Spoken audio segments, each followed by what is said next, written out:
स्वरूप आपण कमाली स्वामीटे पाई आज मो जीवन को धन्य मन करो प्राणेश्वर सत किलो हाँ मो मध्य तम भली स्त्रीटे पाई निजको निजे गर्वित अनुभव करुअछि स्वामी हेरे प्राण संगिनी हाँ प्राणनाथ बेलटा उच्छुर हेबाकु लागिलानी हाँ आस प्राण प्रिय चली जीवा से विश्राम आलक आउ किछि क्षण विश्राम करिबा तबे चलंतु जीवा प्राणनाथ हाँ स्वरूप महाराजांकर जय हेउ रानी मांकर जय हेउ महामंत्री चूड़ामणि तमे पुणी यही समय रे हाँ राजेश्वर मु आपणक पाखक एक संवाद नहीं आसीछि ताहेले कौ संवादटा नहीं कि आसी अछ अविलंबे करंतु प्रकाश चूड़ामणि अविलंबे करंतु प्रकाश आपणक राज्य महलर सिंह द्वार ठारे एक वृद्ध मशा जड़े छिड़ा होती ओ आम राज्य महलर सिंह द्वार ठारे जड़े वृद्ध मौसाटी छिड़ा होगी अच्छा हाँ राजेश्वर मु पचार बेले कहले आपण सहित साक्षात करने को चाहूँगी मो सहित साक्षात करेंगे हाँ राजेश्वर ताहेले विलंब कहीं महामंत्री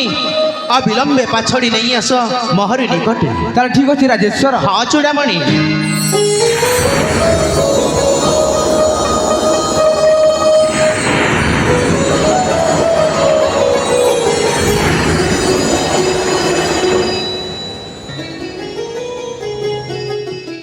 महाराजांकर जय हो रानी मांकर जय हो मौसा यही उदय नगर नरेश राजा विजय सेन आपण की सेवा करि परिबो मौसा अविलंबे करंतु प्रकाश महाराज मौसा मो शुणी आपण जड़े न्यायवंत राजा मौसा धर्मवंत राजा बोली मौसा ए राज्यर समस्त जन प्रजा कहते हाँ मौसा आपण जड़े न्यायवंत राजा धर्मवंत राजा बोली मौसा से बहुत बड़ आशा आकांक्षा नहीं आसी आपण निकट को महाराज बहुत बड़ आशा आकांक्षा नहीं आसी आपण निकट को मौसा महाराज आपण आशा आकांक्षा निश्चय पूर्ण हब मौसा निसंदेह करंतु प्रकाश मौसा निसंदेह करंतु प्रकाश तेरे ठीक अच्छी राजा हाँ मौसा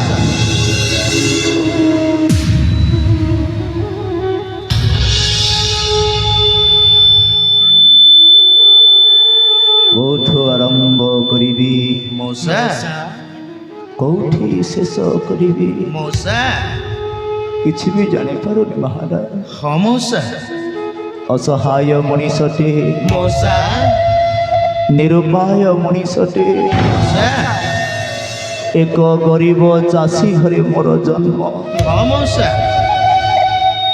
मो स्त्री रूपा मौसा आउ हाँ मौसा सुखर संसारटी मौसा छोट परिवारटी मौसा आनंद रे चली आसुथिला संसारटी आमर हाँ मौसा से सुखर संसार रे मौसा भगवान आहरी मध्य खुशीटे भरी देले सत्य की मौसा एई गलिया शिशु पुत्रटी जन्म देई अरे हाँ तो आनंद रे मन मोर नाची उठिला निश्चय मौसा खुशी रे छाती मोर फटी उठिला हाँ मौसा किंतु महाराज किंतु पुणी कौन मौसा भगवान खुशीटे देई ना गले मौसा से खुशीटा किछि मुहूर्त पाई रही सबु दिन पाई दुख रे परिणत हो गला महाराज मौसा दुख रे परिणत हो गला ये आपण कौन कहते मौसा से खुशी किसी मुहूर्त पाई रही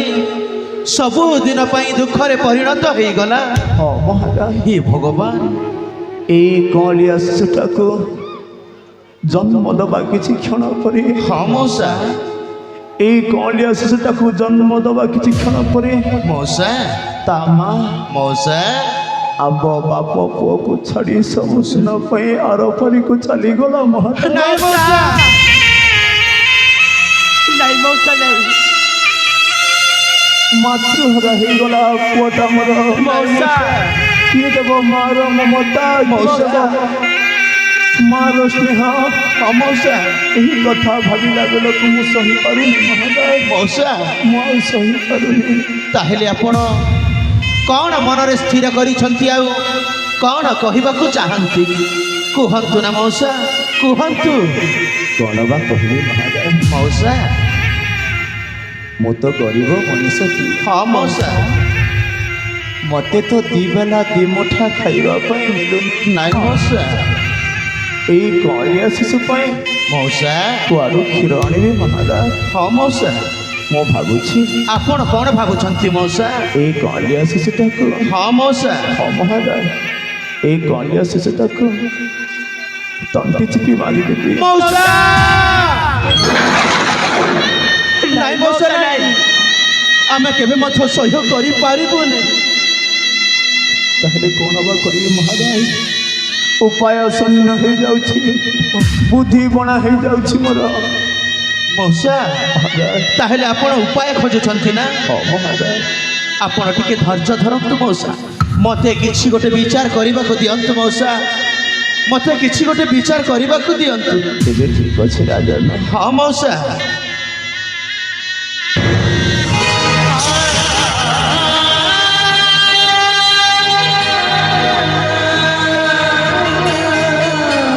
ଆଲୋ ଈଶାନ ରାଣୀ ସ୍ୱରୂପା, ସ୍ୱାମୀ।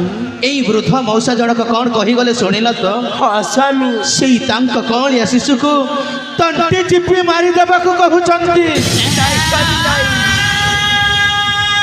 ଆମେ ପୁତ୍ର ନଥିଲା ଲୋକେ କେମିତି ସହ୍ୟ କରିପାରିବୁନୁ? ପୁତ୍ର ନଥିଲା ଲୋକେ କାଶୀ କ୍ଷେତ୍ର ଗଙ୍ଗା ଗଳେ ସୁଧା ନ ମିଳଇ ପୁତ୍ର। ଆଉ ଗୋଟେ କଥା ଜାଣିଛ ସ୍ୱରୂପା? କି କଥା ସ୍ୱାମୀ? ବଡ଼ ରାଣୀ ସୁରେଖାକୁ ବାହା ହେଇକି 10 ବର୍ଷ ବିତିଗଲା। ହଁ ସ୍ୱାମୀ। ଦେବ ଦେବ ମହାଦେବ ନଥିଲେ କୋଳରେ ଏକ ସନ୍ତାନ। ସ୍ୱାମୀ। ଆଉ ତମକୁ ମଧ୍ୟ ବାହା ହେଇକି 5 ବର୍ଷ ବିତିଗଲାଣି। ହଁ ତ। ମା ମଙ୍ଗଳା ନଥିଲେ କୋଳରେ ଏକ ଉତ୍ତରାଧିକାରୀ। ସ୍ୱାମୀ। ସ୍ୱରୂପା। କର୍ମର ଲେଖନ କି କରିବ ଆନ। ସ୍ୱରୂପା। ଭାଗ୍ୟରେ ଯାହା ଲେଖା ଅଛି ତାହା ନିଶ୍ଚୟ ଭୋଗିବାକୁ ପଡ଼ିବ ସ୍ୱାମୀ, ନିଶ୍ଚୟ ଭୋଗିବାକୁ ପଡ଼ିବ। ଆଲୋ ଏ ସ୍ୱରୂପା, ସ୍ୱାମୀ।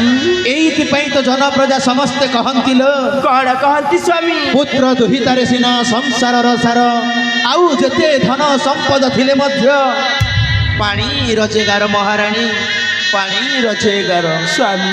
ସ୍ୱରୂପା, ହେଲେ ଆପଣ କ'ଣ କହିବାକୁ ଚାହୁଁଛନ୍ତି ସ୍ୱାମୀ? ମୁଁ କ'ଣ କହିବାକୁ ଚାହୁଁଛି ଶୁଣିବ ନା? ହଁ ସ୍ୱାମୀ। ଆଲୋ ଏ ସ୍ୱରୂପା, ସ୍ୱାମୀ। ଆମେ କ'ଣ ସେଇ କଅଁଳିଆ ଶିଶୁକୁ ବଞ୍ଚେଇ ପାରିବାନି?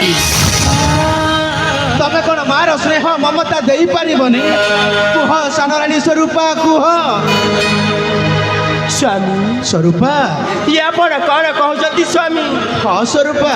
ମୁଁ ହେଉଛି ଗୋଟିଏ ନାରୀ। ଜାଣିଲୁ, ମୁଁ କ'ଣ ସେ କଅଁଳିଆ ଶିଶୁକୁ ମାର ସ୍ନେହ ମମତା ଭଲ ପାଇବା ଦେଇପାରିବିନି? ସାନରାଣୀ ନିଶ୍ଚୟ ଦେଇପାରିବି ସ୍ୱାମୀ। ସତ କହୁଛ? ଯଦି ମଉସାଙ୍କ ଇଚ୍ଛା ହୁଏ ସେ କଅଁଳିଆ ଶିଶୁକୁ ମୁଁ ନିଜ ପୁତ୍ର ଭାଇ ଲାଳନ ପାଳନ କରିବି। ହଁ ସ୍ୱରୂପା। ମାର ସ୍ନେହ ମମତା ଭଲ ପାଇବା ସବୁ କିଛି ଦେବି। ସ୍ୱରୂପା। କାହିଁକି ନା ଦୀର୍ଘ 5 ବର୍ଷ ପରେ ସେ କରୁଣାମୟୀ ମା ମଙ୍ଗଳା ଆମ ଡାକକୁ ଶୁଣି ପାରିଛନ୍ତି ସ୍ୱାମୀ। ଧନ୍ୟ ଧନ୍ୟ ସାନରାଣୀ ସ୍ୱରୂପା, ତମେ ଧନ୍ୟ। ସ୍ୱାମୀ। ତମେ ଗୋଟାଏ ଉପାୟର ବାଟ ଖୋଜି ଦେଇଛ। ହଁ ସ୍ୱାମୀ। ମଉସା, ମହାରାଜ। ଆପଣ ପରା ଉପାୟ ଖୋଜୁଥିଲେ। ହଁ ଉପାୟର ବାଟ ଇଏ ଯେ ଆପଣ ଯଦି ଚାହିଁବେ ଆମେ ତମ କଅଁଳିଆ ଶିଶୁକୁ କୋଳେଇ ନେବୁ ମଉସା, କାଖେଇ ନେବୁ।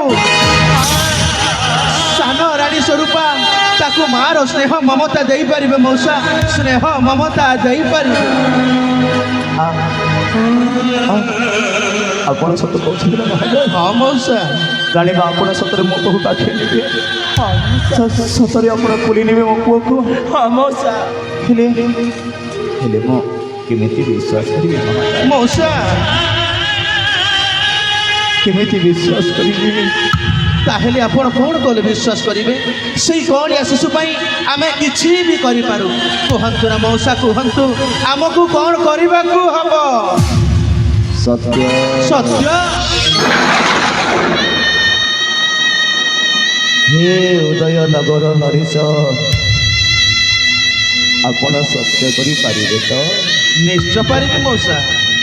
ଏଇ 10 ଦିଗ 10 ପାଳ ଚନ୍ଦ୍ର ସୂର୍ଯ୍ୟଙ୍କୁ ସାକ୍ଷୀ ରଖି କହିପାରିବେ ରାଜନ ହଁ ମଉସା। କି ଆପଣ ମୋ ପୁଅକୁ କାଖେଇ ନେବେ, କୋଳେଇ ନେବେ ବୋଲି? ନିଶ୍ଚୟ ମଉସା ଆପଣ ପାରିବେ ତ ମହାରାଜ? ନିଶ୍ଚୟ ପାରିବି ମଉସା ସେଇ ଗହଳିଆ ଶିଶୁ ପାଇଁ ମୁଁ ନିଶ୍ଚୟ ସତ୍ୟ କରିପାରିବି ମଉସା ଆଜି ଉଦୟନଗର ନରେଶ ରାଜା ବିଜୟ ସେନ ସମସ୍ତଙ୍କ ସାମ୍ନାରେ ତଥା ଚନ୍ଦ୍ର ସୂର୍ଯ୍ୟ ଦଶ ଦିଗ ଦଶ ବାଳକୁ ସାକ୍ଷୀ ରଖି ସତ୍ୟ କରୁଛି ଯେ ତମ ଗହଳିଆ ଶିଶୁକୁ ଆମେ ନିଜ ସନ୍ତାନ ଭଳି ଲାଳନ ପାଳନ କରିବୁ ଏଇ ଦୁନିଆ ଆଗରେ ମୁଣ୍ଡ ଟେକି ବାଟ ଚାଲିବାର ପରିଚୟ ଦେବୁ ଭବିଷ୍ୟତରେ ଉଦୟନଗରରେ ଉତ୍ତରାଧିକାରୀ ମଧ୍ୟ କରିବୁ ଏ ହେଉଛି ରାଜା ବିଜୟ ସେନଙ୍କ ଅଟଳ ବାଣୀ ହଁ ମଉସା ଧନ୍ୟ ମଉସା ଧନ୍ୟ ମହାରାଜ, ମଉସା ଧନ୍ୟ ତବ ନ୍ୟାୟ, ମଉସା ଧନ୍ୟ ତବ ବିଚାରଧାରା। ମଉସା ଏଥିପାଇଁ ତ ସମସ୍ତ ଜନପ୍ରଜା କହନ୍ତି କ'ଣ କହନ୍ତି ମଉସା ଆପଣ ଜଣେ ନ୍ୟାୟବନ୍ତ ଧର୍ମବନ୍ତ ରାଜା ବୋଲି। ମଉସା ଆଜି ମୁଁ ବହୁତ ଖୁସି ମହାରାଜ, ସତେ କି ମଉସା ଆଜି ମୁଁ ବହୁତ ଖୁସି। ହଁ ମଉସା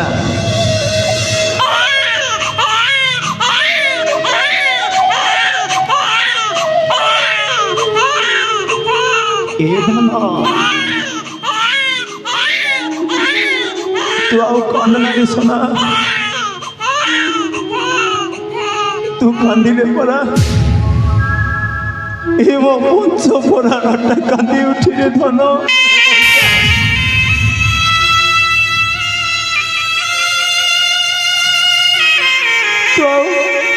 ତୁ ଆଉ କାନ୍ଦନାରେ ଶୁଣା, ତୁ କାନ୍ଦିଲେ ପରା ଏ ମୋ ଅନ୍ତର ଆତ୍ମାଟା କାନ୍ଦି ଉଠିରେ ଧନ।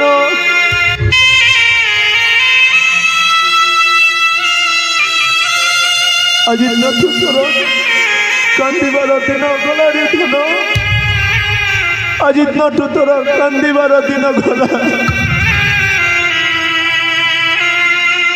ସବୁଦିନ ପାଇଁ ହସିବୁ ରେ ଶୁଣା, ସବୁଦିନ ପାଇଁ ହସିବୁ। ତତେ ଆଉ ମୋ ଗରିବ କୁଡ଼ିଆରେ ରହିବା ପାଇଁ ପଡ଼ିବନି ରେ ଧନ, ତତେ ଆଉ ମୋ ଗରିବ କୁଡ଼ିଆରେ ରହିବା ପାଇଁ ପଡ଼ିବନି। ରାଜମହଲରେ ରହିବୁ, ଗଜଦନ୍ତ ପଲଙ୍କି ଶୟନ କରିବୁ, ସୁବର୍ଣ୍ଣ ଥାଳିରେ ଅନ୍ନ ଭକ୍ଷଣ କରିବୁ ରେ ଧନ, ସୁବର୍ଣ୍ଣ ଥାଳିରେ ଅନ୍ନ ଭକ୍ଷଣ କରିବୁ। ଆଜି ନଠୁ ତୋର କାନ୍ଦିବାର ଦିନ ଗଲା ରେ ଧନ, ଆଜି ନଠୁ ତୋର କାନ୍ଦିବାର ଦିନ ଗଲା। ସବୁଦିନ ପାଇଁ ଖୁସିବୁ ରେ ସୁନା, ସବୁଦିନ ପାଇଁ ଖୁସିବୁ।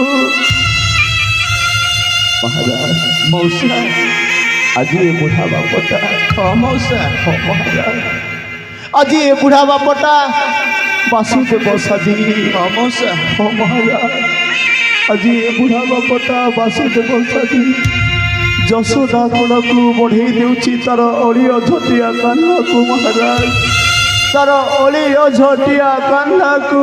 ହଁ ମଉସା ଦେବକୀ କୋଳରୁ ଜନ୍ମି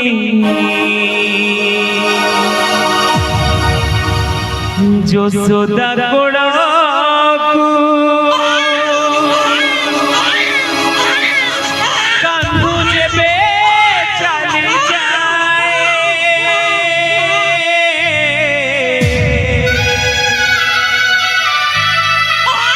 পুত্র বিহুনে যে পিতা বাসুদেব সাজি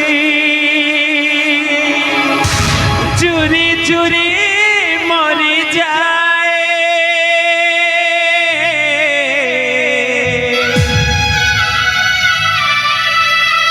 তোতে দিলি আশীর্বাদ তু রকিপুরে টেক, তোতে লাগু মো আয়ুষ তু রকিপুরে যশ চালি যা রে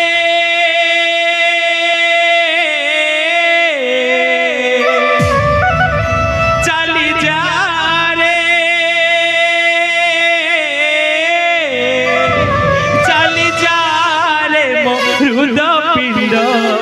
କୁଳ ପ୍ରଦୀପ ତୋର ମଙ୍ଗଳ କାମନା କରେ ବାପ ତୋର মঙ্গল কামনা করে বাপ দেবকী কোড়লু জমি যশোদা কোড়লু কাঁধু দেবে চলে যায়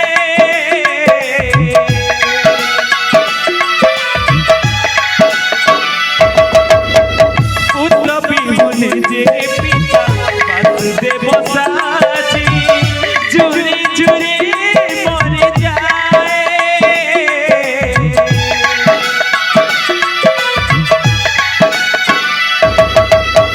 দেবকী কোড়লু জন্মি যশোদা কোড়লু কাঁধু যেবে চলে যায়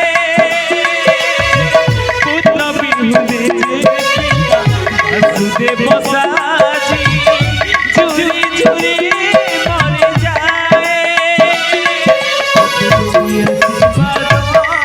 সুরভি ফুলে সুরভি ফুলে যশ চালি যায় চালি যায় চালি যায় মরুদ কুল প্রদীপ তোর মঙ্গল কামনা করে বাপ তোর মঙ্গল কামনা করে বাপ তোর মঙ্গল কামনা করে বাপ তোর মঙ্গল কামনা করে বাপ